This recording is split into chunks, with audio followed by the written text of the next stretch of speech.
Eli Varick adjusted his seat, the creak of the worn chair cutting through the hum of outdated ventilation systems in his cluttered workshop. His domain was a symphony of chaos, scraps of metal, blinking gadgets, and half-disassembled drones scattered across every surface. A battered holoscreen flickered in front of him, the glow casting his sharp features in blue light. Eli wasn't what you'd call a big-time player in the galaxy. He was just a scavenger, a trader who eked out a living by picking through forgotten wreckage and broken machinery, flipping his findings for a modest profit. The real money in this business was claimed by corporations and wealthy hunters with fleets of recovery drones. Eli worked alone, relying on a mix of intuition and luck. Today, luck seemed to be on his side. His finger hovered over a new auction listing on the Galactic Junk Exchange, the galaxy's premier online marketplace for debris and salvage. Classified wreckage, uninspected cargo, the listing read. No details, no specs, just a single grainy image of a container drifting in the void, its surface scratched and weathered. The current bid was laughably low, almost too good to be true. Uninspected cargo, huh? Eli muttered to himself, leaning closer. He'd learned over the years that uninspected often meant not worth inspecting. Still, there was a chance, however slim, that this could be something valuable. Perhaps forgotten tech from an abandoned ship or rare alloys that could fetch a decent price on the black market. Eli tapped his fingers against the desk, his mind spinning. He didn't have much to lose, his credits were dwindling, and his last sale barely covered the docking fees on this backwater station.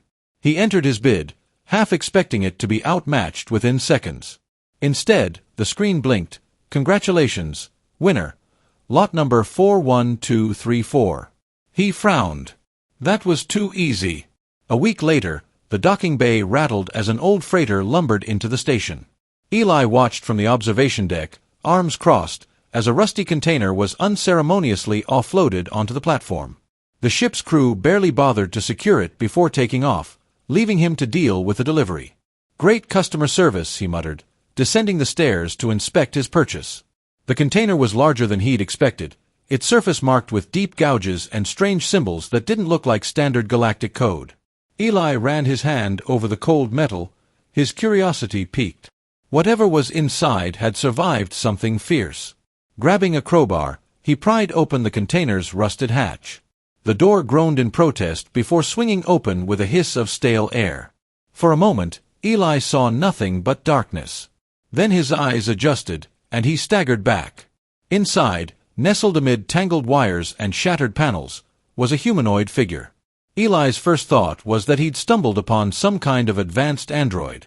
Her skin shimmered like polished metal, shifting between lavender and silver under the dim station lights. But as he leaned closer, he noticed the gentle rise and fall of her chest. She was breathing. "By the stars," Eli whispered, his voice barely audible over the pounding of his heart. The figure stirred, her eyes fluttering open. They were unlike anything he'd ever seen, swirling with hues of blue and violet like twin galaxies captured in miniature. She blinked at him, her expression a mix of confusion and weariness. "Where am I?" she whispered, her voice soft but resonant, like the hum of a distant starship engine. Eli froze, his mind racing. She wasn't human, there was no doubt about that. But how had she ended up in a container marked as salvage? And more importantly, what was he supposed to do with her now? "You're, safe," he managed to say, though he wasn't entirely sure that was true. "You're on Station K-19. I'm Eli." She stared at him for a long moment before attempting to sit up. Her movements were slow and deliberate, as though she hadn't used her limbs in ages. Eli instinctively reached out to steady her, his hands hovering uncertainly before she nodded, allowing his support. "Kalara," she said, her name lilting like a melody. "I think that's my name." "You think?" Eli asked, his brow furrowing. She shook her head, wincing as though the effort to remember caused her physical pain. "It's hazy. Everything is hazy." Eli frowned, glancing around the docking bay. The container's interior offered no clues, just broken tech and empty void. Whoever had sealed her inside had left nothing behind, not even a hint of their intentions. "All right," he said, helping her out of the container. "Let's get you somewhere more comfortable. We'll figure this out." Back in his workshop, Kalara sat on a makeshift cot, her luminous eyes scanning her surroundings with quiet curiosity. Eli busied himself with a med kit, fumbling with supplies as he tried to make sense of the situation. "So, you're not from around here," he said, attempting a light tone. Kalara's lips quirked into a faint smile. "You could say that." Eli chuckled nervously, glancing at her again.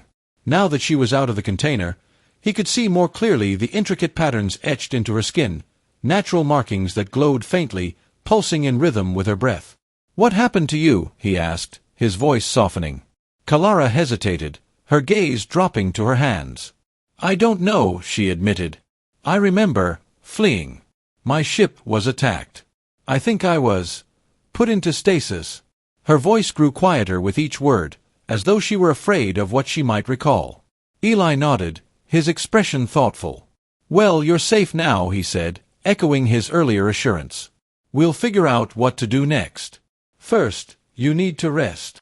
Kalara looked at him, her expression unreadable. "Why are you helping me?" Eli paused, the question catching him off guard. "Because you're here," he said simply. "And because I can." For a moment, neither of them spoke. Then Kalara leaned back, her gaze shifting to the ceiling as a small, almost imperceptible smile tugged at her lips. "Thank you," she murmured. As Eli returned to his workbench, his mind raced with questions. Who was Kalara? Where had she come from? And most importantly, what forces were out there searching for her? Little did he know, his small act of kindness had set them both on a path that would change their lives, and perhaps the fate of the galaxy, forever. The glow of the station's artificial lights bled through the workshop's thin walls, painting the interior in soft blues and yellows. Eli sat at his workbench, soldering iron in hand, as Kalara rested on the cot nearby. Her breathing was steady now, the tension in her movements having eased, but she remained an enigma, a puzzle he couldn't resist trying to piece together. Eli stole a glance at her, noting how her shimmering skin reflected the light like liquid metal. Her presence still felt surreal, like something out of a dream. He had encountered aliens before, traders, laborers, even the occasional mercenary, but none like her. Kalara wasn't just different, she was something else entirely. "Eli," her voice broke the silence, soft but clear. He set down the soldering iron and turned to face her. "Yeah." "Why did you buy that container?" she asked, sitting up. Her movements were smoother now, more controlled, though there was still a lingering fragility about her. Eli shrugged. "I thought it might hold something valuable. Old tech, rare alloys, stuff I could sell to keep the lights on. I didn't expect," he gestured toward her, struggling to find the right words. "Well, you." Kalara tilted her head, her glowing eyes narrowing slightly in thought. "You gamble on uncertainty," she said, almost to herself. "It's part of the job," Eli replied, leaning back in his chair. "Scavenging isn't exactly a science. It's more instinct. Sometimes you win big. Most times you don't." Kalara gave a faint smile. "And this time, do you think you've won?" Eli chuckled, rubbing the back of his neck. "I'm not sure yet. Depends on what happens next." The "what happens next" arrived sooner than expected. A loud chime echoed through the workshop, signaling an incoming message on the station's comm network. Eli frowned, crossing the room to a small console mounted on the wall. The screen blinked with a message header. "Urgent notice. Galactic authorities." "Oh," Eli muttered, his stomach tightening. He tapped the screen, and a holographic image of a uniformed officer appeared. The figure, a stern-looking Zelvarian with chitinous armor and sharp mandibles, began speaking in a clipped tone. "Attention, Station K-19 residents. Be advised, a fugitive of high interest has been reported in this sector. Suspect is considered dangerous and may be in possession of classified technology. If you encounter any individuals or objects matching the following description, report immediately to the nearest authority station." The hologram shifted to display an image, a grainy, distorted still of a container remarkably similar to the one Eli had purchased. His chest tightened as the image zoomed in to show faint symbols etched along the container's surface, matching the markings he had seen just hours ago. He felt Kalara's presence behind him before she spoke. "They're looking for me." Eli turned to find her standing a few steps away, her expression calm but her hands clenched at her sides. The faint glow of her markings seemed to pulse more rapidly, betraying her anxiety. "Are they after you or something you were carrying?" Eli asked, lowering his voice. Kalara hesitated, her gaze flickering to the floor. "Both," she admitted. "The technology they seek, it's part of me. My body, my kind are designed to interface with systems on a molecular level. I was a pilot, part of a fleet defending my homeworld." She paused, her voice growing heavier. "We were betrayed. Ambushed. I barely escaped." Eli's mind raced as he pieced together her words. "So you're not just carrying classified tech. You are the tech." Kalara nodded.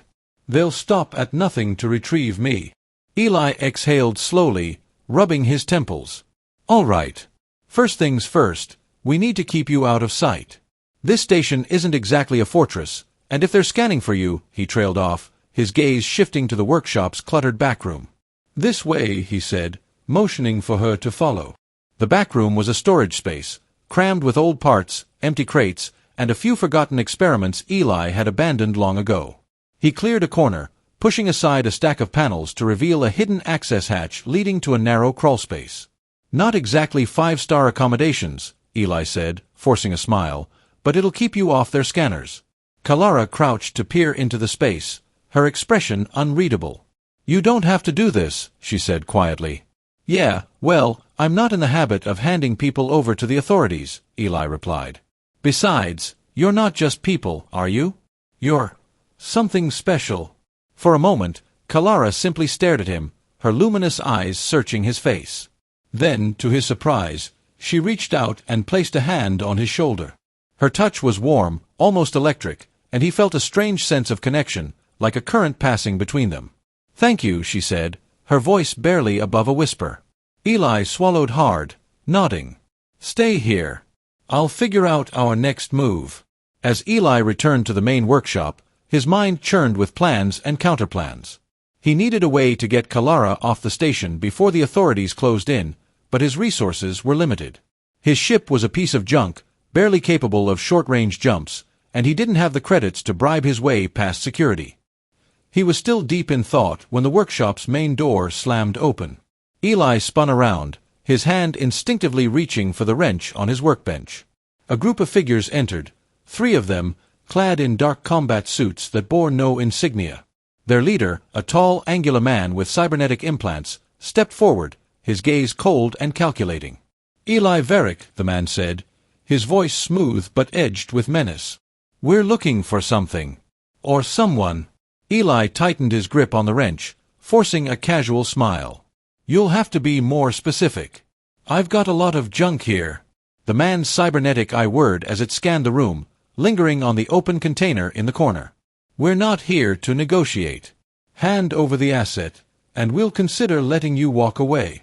Eli's heart pounded, but he kept his expression neutral. "I don't know what you're talking about." The man sighed, signaling to one of his companions. The second figure stepped forward, raising a device that emitted a sharp, high-pitched whine.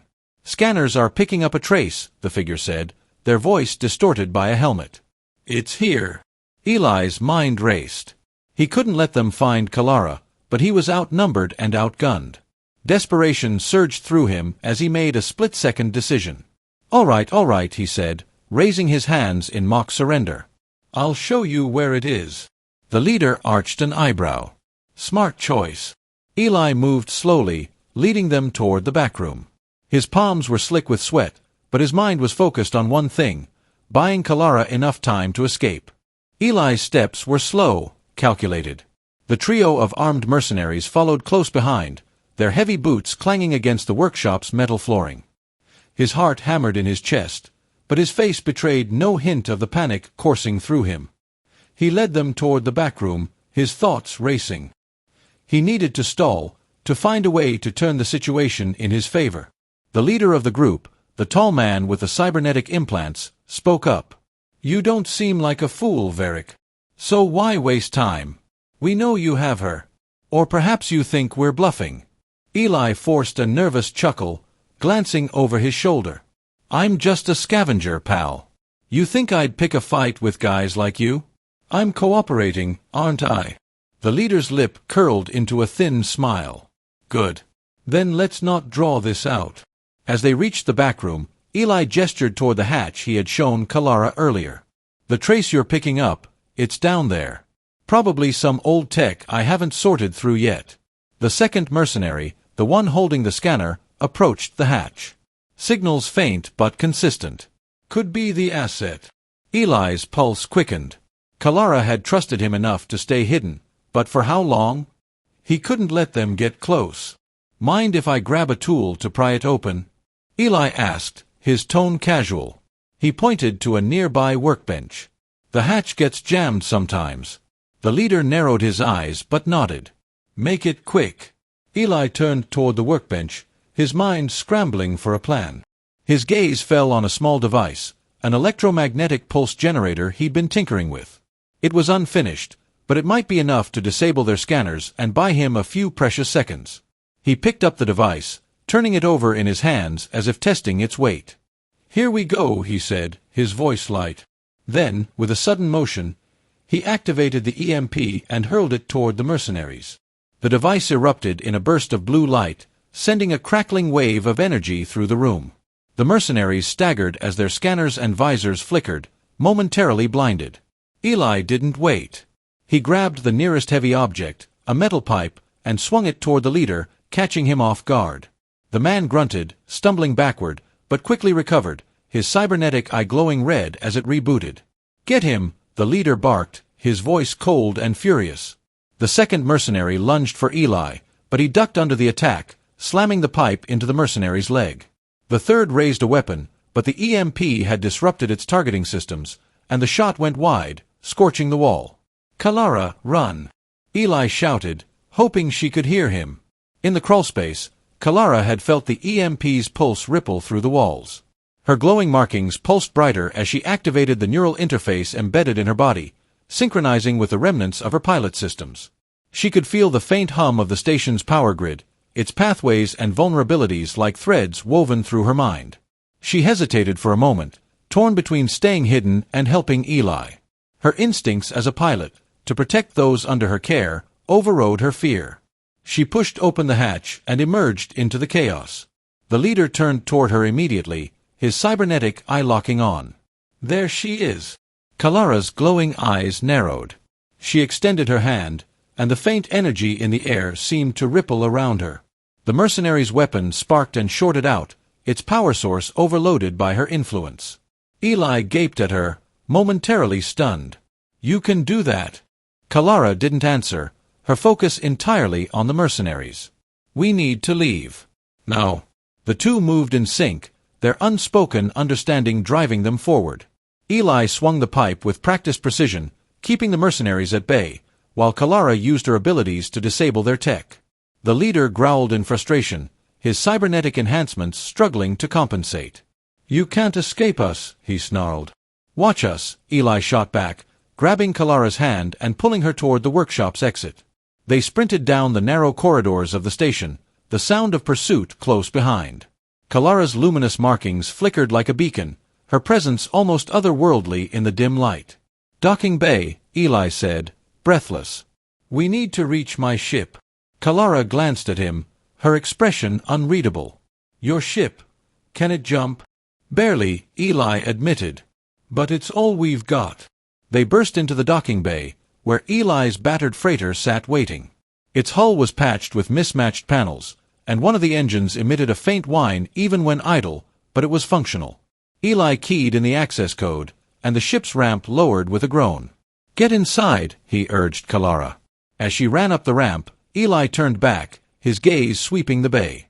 The mercenaries hadn't caught up yet, but it was only a matter of time. He hurried aboard, sealing the hatch behind him. Kalara was already in the cockpit, her hands hovering over the controls. This ship's systems are primitive, she said, her voice laced with concern. It's what I've got, Eli replied, sliding into the pilot's seat. Can you make it work? Kalara hesitated, then placed her hand on the console. Her markings flared brighter, and the ship's lights flickered as her neural interface synced with the systems. I can stabilize the engines and boost power to the jump drive, she said. But it will be rough. Rough's fine, Eli said, strapping himself in. Just get us out of here. The freighter's engines roared to life, and the ship lifted off the docking bay floor. Eli gripped the controls tightly as Kalara manipulated the systems, her focus intense. The comm crackled with an incoming transmission. Unidentified vessel, this is Station K-19 Security. You are not cleared for departure. Power down immediately or face consequences. Eli ignored the warning, steering the ship toward open space. The station's defenses activated, and warning sirens blared as turrets locked onto the freighter. "Hold on," Kalara said, her voice steady despite the tension. The ship lurched as she diverted power to the shields, deflecting the first volley of turret fire.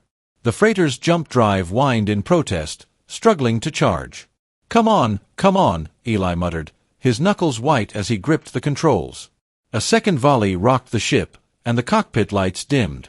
Kalara's glow intensified as she poured more energy into the systems, her body trembling from the strain. "We're ready," she said, her voice tight. Eli slammed the jump drive lever forward, and the stars outside the viewport stretched into streaks of light as the freighter leapt into hyperspace. The cockpit fell silent except for the hum of the engines. Eli exhaled shakily, leaning back in his seat. Kalara slumped against the console, her markings dim and her breathing labored. "Hey," Eli said gently, reaching out to steady her. "You okay?" She nodded weakly. "I'll recover. The strain. It's temporary." Eli studied her, a mixture of awe and concern in his expression. "You just saved both our lives." Kalara managed a faint smile. "You saved me first." Eli's gaze softened, and for a moment, the chaos of their escape faded into the background. "We're not out of the woods yet," he said, his voice quieter now. "But we'll figure it out. Together." Kalara looked at him, her glowing eyes filled with gratitude, and something deeper. "Together," she echoed. The freighter drifted through the safety of hyperspace, its patched hull humming with the strain of the jump. Eli adjusted the controls, his hand steady despite the exhaustion weighing on him. He glanced at Kalara, slumped in the co-pilot's chair. Her glow had dimmed, and her breathing was uneven, but her eyes were open, scanning the ship's readouts with unwavering focus. "You sure you're okay?" Eli asked softly, his voice breaking the quiet. Kalara gave a faint nod. "I'll recover. My kind. We regenerate energy differently. I just need time." Eli sighed, leaning back in his seat. "We might have bought ourselves some breathing room, but those mercs aren't the kind to give up easily. They'll track us." Kalara looked at him, her gaze sharp despite her fatigue. "Then we need to give them a reason to stop chasing." Eli frowned. "What do you mean?" She hesitated, her glowing eyes dimming further. "They're after me because of what I carry. My neural interface. It's a relic of my people, a technology they want to exploit. If we destroy it..." Eli's stomach dropped. "Destroy it? Won't that hurt you?" Kalara shook her head. "It's not vital to my survival, but it's a piece of who I am.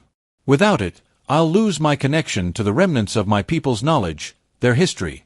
Eli was silent for a moment, the weight of her words settling over him. He leaned forward, resting his elbows on his knees.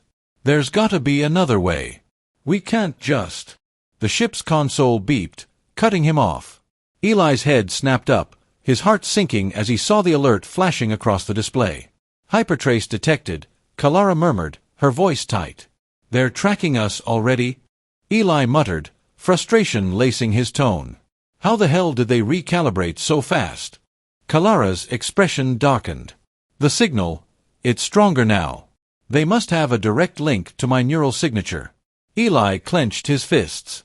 "So they're not just after you, they're using you." Kalara nodded, her jaw tightening. "They won't stop until they have me, or until I'm no longer a viable asset."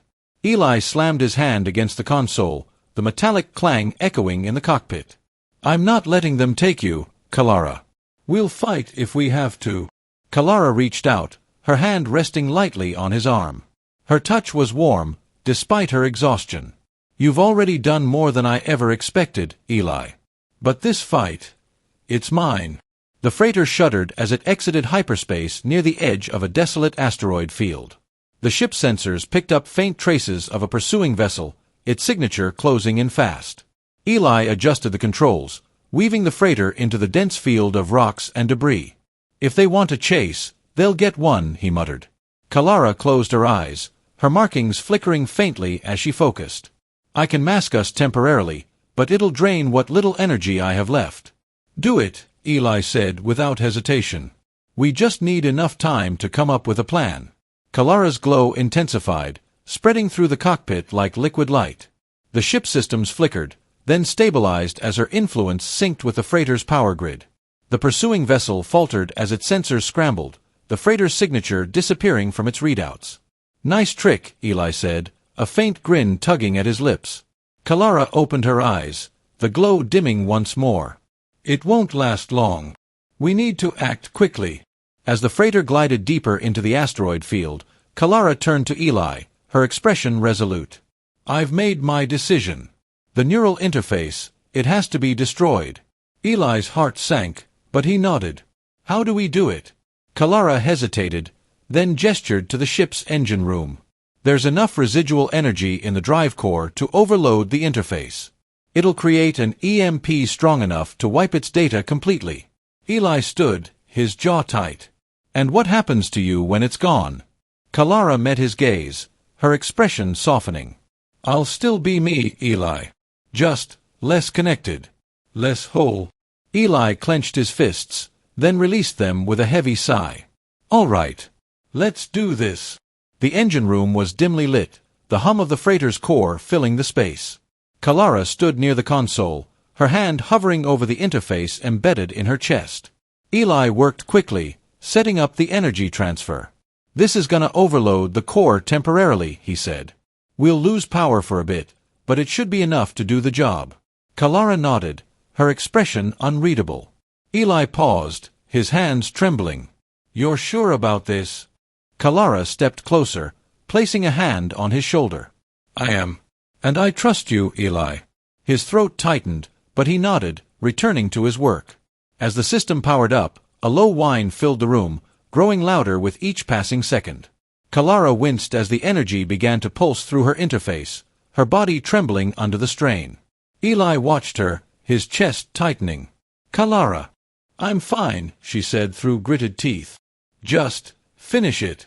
With a deep breath, Eli activated the overload. The room filled with blinding light as the energy surged, the sound of the core reaching a deafening crescendo. Kalara cried out, her markings flaring one last time before dimming completely. She collapsed to her knees, her breathing ragged. Eli rushed to her side, catching her before she hit the floor. Kalara, are you okay? She opened her eyes slowly, her gaze unfocused but steady. It's done. They can't track me anymore. Relief flooded Eli's face, but his concern didn't fade. You're sure you're all right? Kalara managed a weak smile. I will be. Thanks to you. Back in the cockpit, the ship systems rebooted, the hum of the engines returning to normal. The pursuing vessel was nowhere in sight, its link to Kalara severed. Eli leaned back in his seat, exhaustion washing over him. We did it, he said quietly. Kalara sat beside him, her glow faint but steady. You saved me, Eli. Again. He turned to her, his expression softening. I think we saved each other. For a moment, the silence between them was filled with unspoken emotion. Then Kalara reached out, her hand brushing against his. Where do we go from here? She asked, her voice barely above a whisper. Eli smiled, his gaze meeting hers. Anywhere we want. Together. Kalara's lips curved into a small, genuine smile. Together, she echoed. And as the freighter sailed into the endless expanse of space, the two of them found solace in the unknown, a future unbound by fear, shaped only by trust and possibility.